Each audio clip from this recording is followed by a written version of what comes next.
방금 소개받은 안덕원 목사입니다.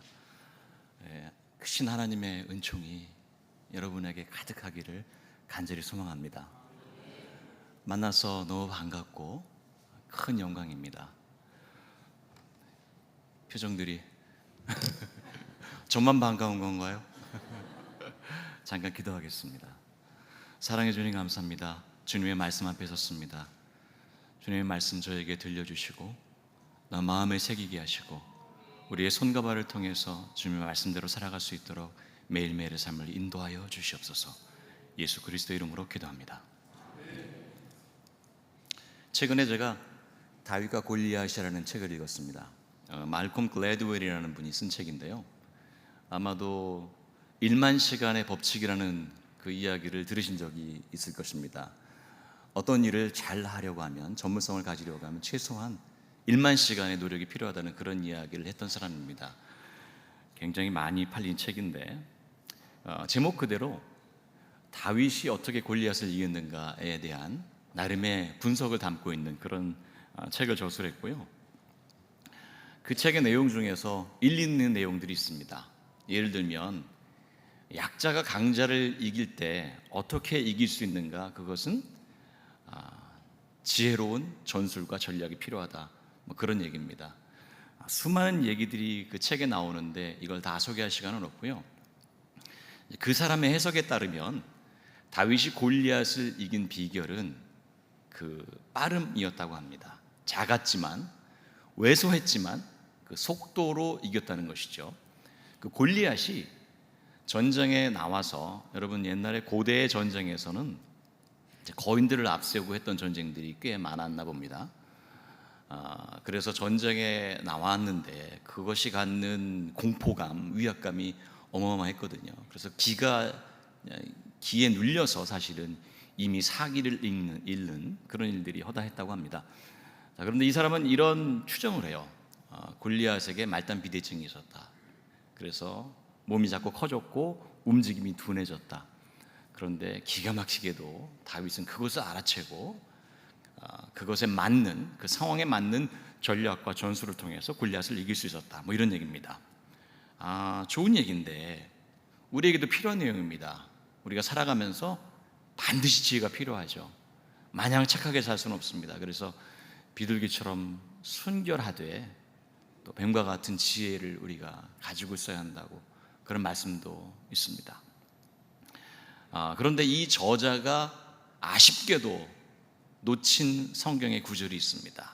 그것은 뭐냐면 사무엘상 17장 45절의 말씀입니다. 함께 읽어볼까요?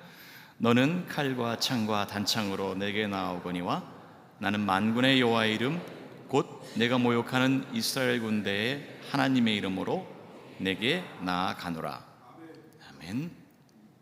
자, 여러분, 골리앗이 다윗에게 다가오라고 얘기하거든요. 움직임이 둔해서 그랬을 것이라고 추정을 합니다, 작가는. 그런데 그래서 다윗이 물맷돌을 던져서 이겼다는 거죠.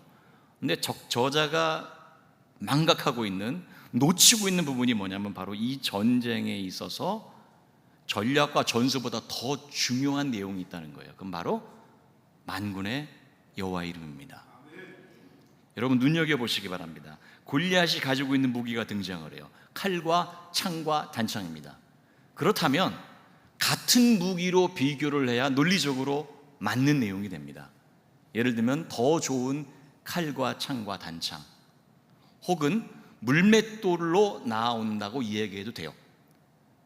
자, 비교를 할 때 물성이 비슷한 것끼리, 성질이 비슷한 것끼리 비교를 하기 때문에 이렇게 비논리적으로 칼과 창과 단창 뒤에 만군의 여호와의 이름이 나오는 것은 사실은 타당하지 않습니다. 여기에 말씀의 신비가 있는 것입니다. 골리앗은 무기를 가지고 나왔지만 다윗은 만군의 여호와의 이름으로 나왔고, 이 전쟁에서 나는 반드시 승리하는데 그 이유는 칼과 창과 단창도 아니고 심지어 물맷돌도 아니고 만군의 여호와의 이름이라는 사실을 우리에게 분명하게 보여주고 있습니다. 사랑하는 성도 여러분, 구약의 수많은 전쟁의 도구들이 등장을 합니다. 예를 들면 횃불과 항아리, 기드온이 사용했던 전쟁의 무기입니다. 생각해 보십시오. 횃불과 항아리로 어떻게 칼과 창을 이겨낼 수가 있겠습니까? 그 배후에 계신 만군의 여호와의 이름으로 전쟁에서 승리한 것입니다. 여러분, 오늘 골로새의 교회에 바울 사도가 편지를 썼고 그 내용을 우리가 읽었습니다. 난데없이 이런 질문을 하실 것입니다. 왜 골로새 교회에 쓰신 편지를 본문으로 했는데 갑자기 전쟁 얘기를 했을까? 사실은 다윗과 골리앗과 같은 전쟁, 그 둘이 벌였던 전쟁보다 더 심각하고 더 무서운 전쟁을 사실은 골로새 교회가 치르고 있었습니다. 내부와 외부의 문제로 전쟁 같은 삶을 살아가고 있었습니다. 로마의 식민 지배하에 있었습니다.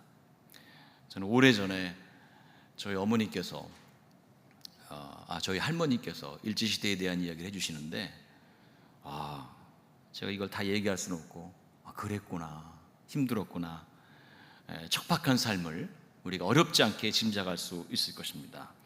많은 사람들이 잘못된 가르침에 빠져 있었습니다. 예를 들면 천사를 숭배한다거나 이상한 의식을 행한다거나 불필요한 것을 강조한다거나 금욕주의, 아무것도 못하게 하는 겁니다. 이런 것에 이르기까지 이단의 유혹, 시시각각으로 교회를 위협하고 있었습니다. 사람들이 그 유혹에 빠져서 교회에 나오지 못하는 지경에 이르게 되고 나중에는 그 인생이 파멸의 길로 접어드는 것을 목격하게 됩니다. 바울이 이 편지를 골로새 교회에만 쓴 것이 아니고 실은 라오디게아 교회에게도 보여주라고 한 것으로 보아서 그때 당시 소아시아에 있던 수많은 교회들이 비슷한 문제에 직면했을 것으로 추정됩니다. 그래서 바울은 성도들을 일컬어서 그리스도의 군사라고 표현합니다. 왜냐하면 싸워야 하니까. 여러분, 이것은 먼 옛날에 있었던 초대교회에 지나간 이야기로 치부할 수 없는 내용들입니다. 왜냐하면 지금 우리가 직면한 상황도 사실 만만치 않고 오히려 그때보다 더 심각한 상황일 수도 있겠다는 생각이 듭니다. 우리 장로님께서 기도하신 대로 우리가 사는 세상이 그렇게 안전하지 않습니다. 전쟁과 기근, 위협, 이런 것들이 여전히 우리를 불안하게 만듭니다. 이단의 유혹이 정말 심각합니다. 여러분, 제가 약속이 있어서 수인분당선을 타고 야탐역에 내렸는데 저희 졸업생이 사역하는 교회에 가게 되었습니다. 두 분을 만나게 되었어요. 꼭 그 이단에 속한 분들은 꼭 둘씩 짝을 지어서 다녀요. 저한테 이렇게 말을 걸어옵니다. 선생님 참 인상이 좋으시네요. 그래서 기쁜 마음으로 안녕하세요 인사를 했습니다. 선생님 혹시 교회 다니세요? 그렇게 물어봐요. 제가 목사인데 거짓말할 수도 없고 그래서 네, 교회에 다니고 있습니다. 그분이 이렇게 묻습니다. 혹시 유월절에 대해서 아십니까? 그리고 예배를 어떻게 드려야 하는지 잘 알고 계시나요? 그렇게 물어봤습니다. 제가 예배학을 가르치는 교수입니다. 순간적으로 제 머리에서 아드레날린이 이렇게 이게 뭐지? 하는 생각이 들었습니다. 설명을 하자면 3박 4일 정도 제가 설명해 드릴 수 있겠는데 시간은 없고, 그래서 제가 대화를 못하게 돼서 죄송하다고 얘기하고 제가 선생님을 위해서 기도해 드리겠습니다. 그리고 뿌리치고 목적지를 향했습니다. 기도해 주겠다고 하니까 표정이 조금 어색한 표정을 짓더라고요. 여기가 어디냐면 하나님의 교회라는 이단입니다. 그래서 안상홍이라는 본인이 재림이수라고 했었습니다. 그리고 지금은 그 아내였던 분이 어머니 하나님이라고 자신을 이렇게 표현하고 있는 아주 어처구니 없는 이단인데 너무너무 마음이 아팠어요. 그분 생각이 가끔 납니다. 야탑에 갈 일이 있으면 한번 찾아볼까 합니다. 유월절에 대해서 허심탄회하게 한번 이야기를 해볼까. 여러분, 속절없이 교회가 무너지는 경우도 있었습니다. 저희 졸업생 중에 한 분이 교회 신천지가 들어와서 너무너무 사랑하고 아끼던 두 가정 데리고 나갔어요. 그 가정만 생각하면 목사님 자다가도 눈물이 난다고 그래요. 지금도. 어떤 어려움을 겪고 있고 그 자녀들이 어떻게 무너져 내렸는가를 다 들어 알고 있기 때문에 더더욱 마음이 아프답니다. 여러분, 우리가 사는 세상이요, 전쟁 중입니다. 마약 중독, 알코올 중독, 약물 중독. 여러분, 우리가 통계로 접할 수 없는 무서운 지수들이 있습니다. 여러분, 우리나라의 자살률이 OECD 국가 중에서 1위를 달린 지 꽤 오래되었습니다. 2022년 기준으로 하루에 35.4명, 2시간마다 3명입니다. 저희가 예배 2번 드릴 동안 3명이 자살을 합니다. 이게 얼마나 끔찍한 일인지요. 타락한 문화하고도 싸워야 합니다. 어둠과 불의하고도 싸워야 합니다. 여러분, 이러할 때, 이런 심각한 상황에서 그리스도의 군사된 우리가 어떤 방식으로 어떻게 싸워야 하는지에 대해서 오늘의 말씀이 우리에게 분명하게 이야기해 주고 있습니다. 서론이 길었습니다. 본론은 짧습니다. 첫 번째, 예수님을 따라서 예수님처럼 사는 것입니다. 여러분들이 읽은 본문 12절부터 14절까지의 내용은 그냥 요약하면 이런 내용입니다. 예수님을 따라서 사는 거예요. 예수님처럼 말하고 예수님처럼 행동하고 불쌍히 여기고 자비를 베풀고 겸손하게 대하고 불만이 있어도 용납하고. 근데 제일 힘든 구절이 13절에 등장합니다. 피차 용서하되 주께서 너희를 용서하신 것 같이 너희도 그리하고, 그리고 그 위에 사랑을 더하라고 합니다. 여러분, 사랑은 모든 것을 매는 띠라고 얘기합니다. 옷을 입을 때 이렇게 가운을 입으면 띠로 마무리를 하죠. 선물을 포장할 때 띠로 마무리를 합니다. 사랑이 결론이 되어야 한다는 그런 이야기를 담고 있습니다. 우리의 삶에서 예수의 향기가 드러나야 한다는 그런 말씀입니다. 여러분, 최근 목회데이터 연구소의 통계에 따르면 기독교인들이 거칠고 무례하다는 평가를 받고 있답니다. 기독교의 이미지에 가장 악영향을 끼치는 것이 언행의 문제라는 통계가 나왔습니다. 여러분, 이 이야기는요, 그냥 흘려들여서는 안 될 것 같아요. 저희가 어거스틴의 유명한 질문이 있습니다. 내가 나의 신을 사랑할 때 나는 도대체 무엇을 사랑하는가? 하나님을 사랑한다고 하면 모름지기 우리 이웃도 동일하게 사랑해야 한다는 그런 메시지를 담고 있습니다. 얼마 전에 은퇴하신 김기성 목사님의 책에 이런 내용이 담겨 있었습니다. 타자를 대하는 태도가 곧 내가 누구에게 속한 존재인지를 말해준다. 여러분들의 언어에서, 여러분들의 행동에서 우리가 예수 그리스도에게 속한 존재인지 그렇지 않은지가 확연하게 드러난다는 의미입니다. 사랑하는 성도 여러분, 사랑이 영원하고 사랑이 끝까지 남습니다. 지난 3월에 저희 어머님께서 소천하셨습니다. 제가 상주인데 갑자기 어머님 영전에서 엉뚱하게도 어머님의 사랑에 대한 기억들이 떠오르면서 동시에 제게 그동안 베풀어 주셨던 그 사랑을 베풀어 주셨던 분들이 마치 영화의 필름처럼 이렇게 저한테 이렇게 쭉 지나가는 아주 신비로운 경험을 했습니다. 왜 그게 갑자기 생각났는지 모르겠어요. 너무 신비로워서 제가 그분들 이름이 다 생각이 나고요, 그분들의 얼굴이 다 이렇게 떠오르더라고요. 그래서 제가 어머니 영전에서 막 울었어요. 사람들은 제가 굉장히 효자인 줄 알았을 거예요. 제가 미국에서 한 20년 가까이 살았는데요, 아까 장학증서 나눠주실 때 저는 사실은 제 마음이 좀 이렇게 울컥했습니다. 왜냐하면 만약에 저에게 장학금 주신 분이 없었다면 제가 어떻게 공부했겠어요. 그분들 생각이 다 나더라고요. 이런 얘기 해도 되는지 모르겠는데 액수까지 생각이 나요.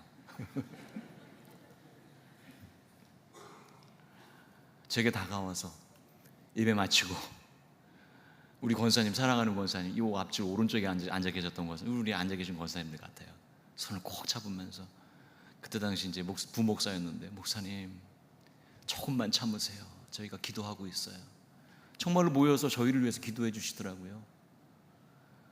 그 사랑이 지금의 저를 만든 거죠. 제가 뭐가 있어서. 사랑은 영원합니다. 사랑이 남습니다.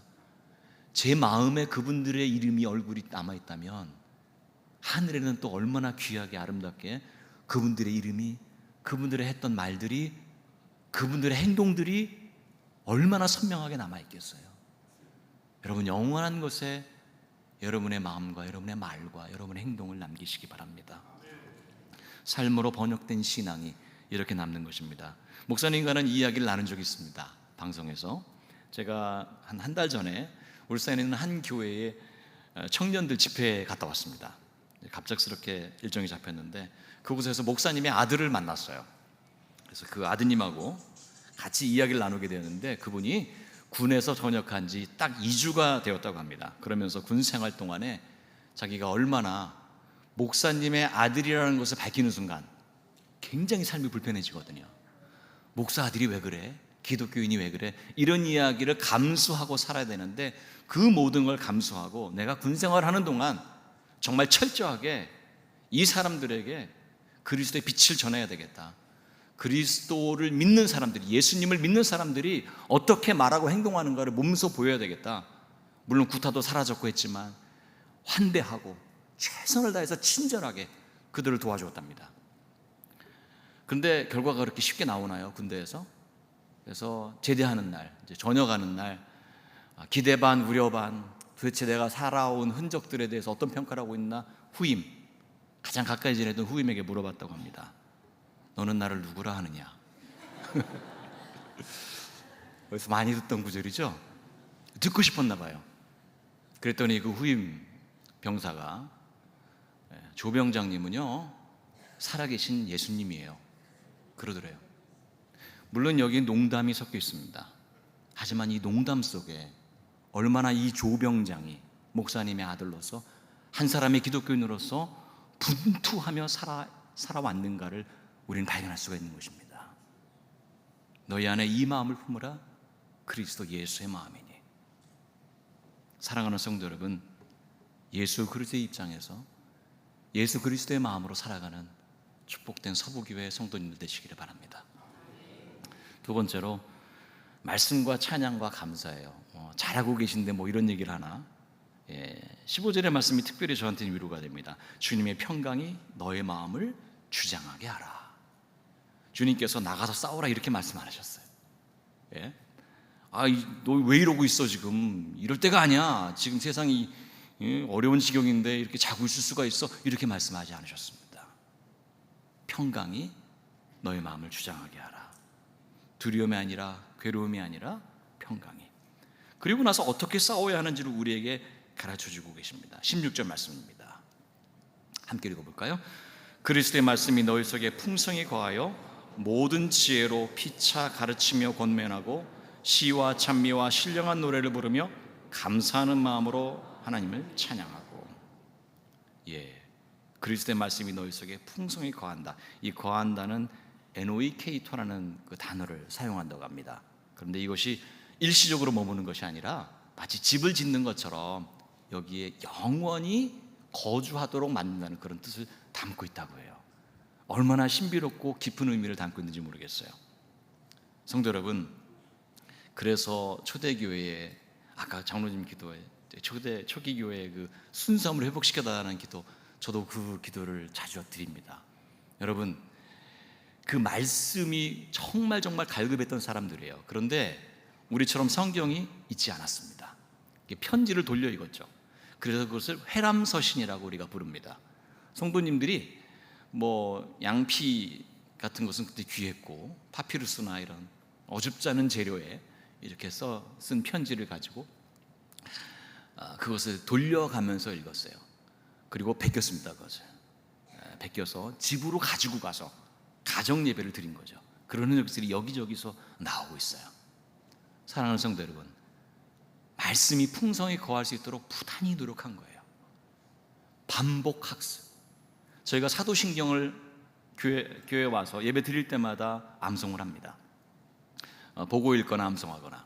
사실은 이 사도신경은요, 2세기, 주 2세기에 세례 문답에 사용됐던 문구입니다. 근데 그걸 갑자기 왜 교회에서 암송하게 되었나 좀 궁금하시죠? 세례는 뭐예요? 죽음을 각오하고 받는 거예요. 로마 황제를 믿지 않고 우리 하나님을 믿는다는 고백을 한 겁니다. 그 고백을 매주 교회에 와서 사도신경으로 했던 것입니다.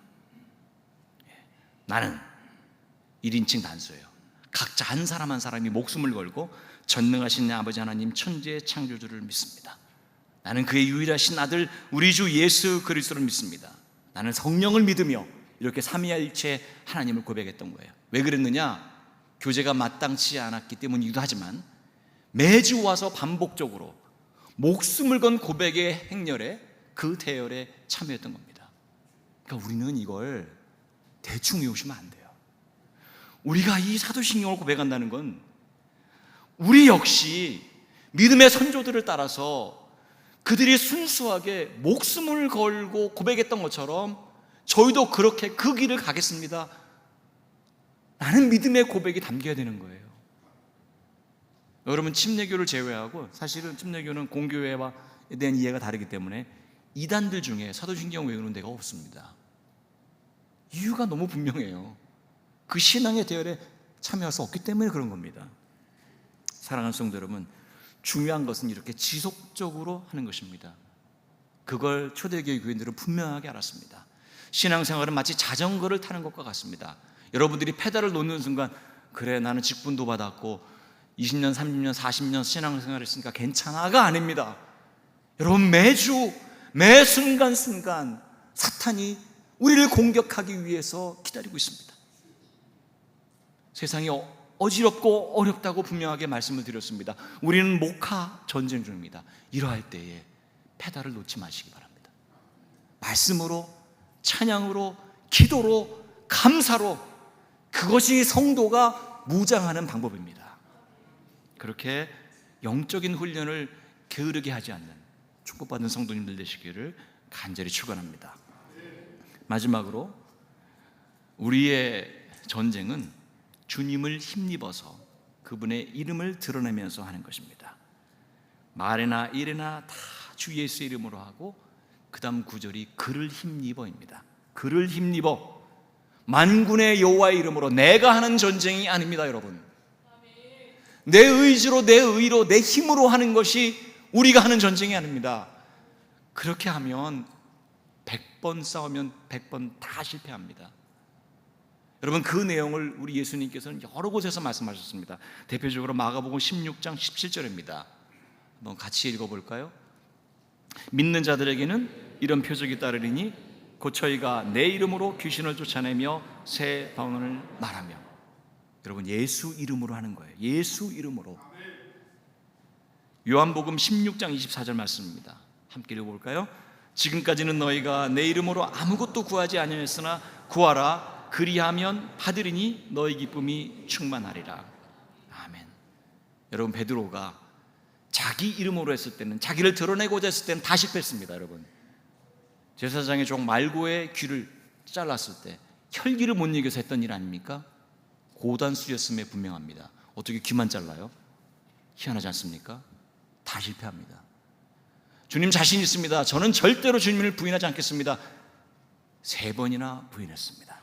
그랬던 그가 사도행전 3장에서 뭐라고 고백합니까? 은과 금은 내게 없으나 내게 있는 것을 내게 주노니 곧 나사렛 예수 그리스도의 이름으로 일어나 걸어라. 예수 이름으로 했을 때, 예수 이름으로 했을 때의 기적이 일어난 것입니다. 사랑하는 성도 여러분, 우리의 삶에서 이루어지는 모든 일들 가운데 예수 이름을 높이는 그런 성도님들이 되시기를 바랍니다. 내 힘으로 살다가 낭망하지 마시고 주님을 힘입어서 살아가는 성도들이 되어야겠습니다. 제가 너무 부끄럽지만 최근에 제가 저는 살아오면서 정말 많은 실수를 하고 실패를 경험했습니다. 사람들이 오해를 합니다. 저분은 고생 한 번 안 한 것처럼 보여 라고들 오해하시는데 그 오해는 제가 기쁨으로 받겠습니다. 그러나 살다 보면 그게 쉽지 않습니다. 목회하면서도 수많은 실수를 했고요. 전 최근에도 아주 큰 실수를 했습니다. 자세히 말씀드릴 수 없음을 용서하시기 바랍니다. 너무 괴로웠고 힘들었습니다. 제가 말로 실수를 했습니다. 실수를 하게 되면요, 심리학에서는 신체화 현상이 나타난다고 합니다. 힘든 일이 생기면. 그게 뭐냐면 첫째는 두통, 두 번째 소화불량, 세 번째는 그 순환기 계통, 심장에 이상이 생겨요. 제가 3단계까지 갔습니다. 너무 머리가 아파서 잠을 못 자겠고요. 저는 그냥 베개만 되면 자는 사람이거든요. 잠이 안 와요. 소화도 안 되고. 나중에는 심장이 이렇게 뛰는데 병원에 갔더니 도대체 왜 이러시는지 모르겠다고. 여러분, 제가 교만했어요. 제가 누군가를 고치려고 했어요. 제가 그보다 도덕적으로 우월하다고 제가 착각했습니다. 아무것도 해결되지 않았어요. 관계만 틀어졌습니다. 그 문제가 어떻게 해결됐는지 제가 말씀드리기가 부끄러운데요, 그 옆에서 그 광경을 보던, 그 일을 두고 눈물로 기도하던 분이 찾아가서 어루만져 주셨을 때 그게 해결이 됐어요. 너무 부끄러워서 제가 그때 다시 한번 깨달았습니다. 내 힘으로 하는 게 아니구나. 예수 그리스도의 힘으로, 예수 그리스도의 이름으로. 여러분, 그것이 바로 우리가 세상을 살아가는 방식이 되어야 합니다. 말씀의 결론을 맺습니다. 여러분, 살아가면서 수많은 난관들을 경험합니다. 가까이는 우리의 관계의 문제일 수가 있습니다. 그리고 재정적인 문제, 병마로 인해 싸우고 있는 분들이 있습니다. 어쩌면 골리앗과 같은 거대한 불의하고도 싸웁니다. 이단과의 싸움도 심각합니다. 사랑하는 성도 여러분, 마음대로 계획하지 마시고 마음대로 살지 마시기 바랍니다. 물맷돌과 같은 지혜가 필요합니다. 그런데 그보다 더 중요한 것은 그 지혜를 주신 만군의 여호와의 이름입니다. 기도도 중요합니다. 그러나 그 기도는 예수 그리스도를 통해서 드리는 기도여야 하고, 예수 그리스도께서 분명히 이루어 주실 거라는 확신 가운데 드리는 기도여야 합니다. 그래서 오늘의 말씀을 거울 삼으시기 바랍니다. 다 기억하실 줄 믿지만 반복하겠습니다. 첫 번째, 예수님을 따라서 예수님처럼 살아가기 위해 분투하시기 바랍니다. 두 번째, 주님의 평강이 우리를 주장하게 하고 말씀과 찬양과 감사로 영적인 훈련을 게을리하지 않는 우리 모두가 되기를 바랍니다. 세 번째, 우리의 힘을 의지하지 말고 예수 그리스도를 힘입어 주님을 높이며 살아가시기 바랍니다. 싸우다가 질 때도 있습니다. 그러나 낭망하지 마십시오. 우리는 십자가의 예수 그리스도를 믿는가 하면 동시에 부활하신 우리 주님을 믿습니다. 심판의 그 주님을 믿습니다. 여러분, 최우승리는 우리의 것임을 주님께서 분명히 여러분의 모든 일거수일투족을 바라보시고 어여삐 여기시며 도와주신다는 사실을 잊지 마시는, 그래서 예수의 이름을 높이는 서부교회 모든 성도님들 되시기를 주님의 이름으로 축원합니다. 기도하겠습니다. 사랑의 주님, 고달프고 힘겹고 어려운 삶을 살아갑니다. 저희가 전쟁을 치르고 있습니다. 수많은 적들이 놓여 있지만 주님, 낭망하지 않고 실망하지 않고 주님께 의지하며 주님을 드러내며 살아가는 저희 모두가 되게 해주시옵소서. 매일매일의 삶이, 순간순간의 삶이 주님께 영광을 돌리며 또한 주님의 영광을 드러내며 사는 삶이 될 수 있도록 우리 모두를 도와주시옵소서. 예수 그리스도 이름으로 기도합니다.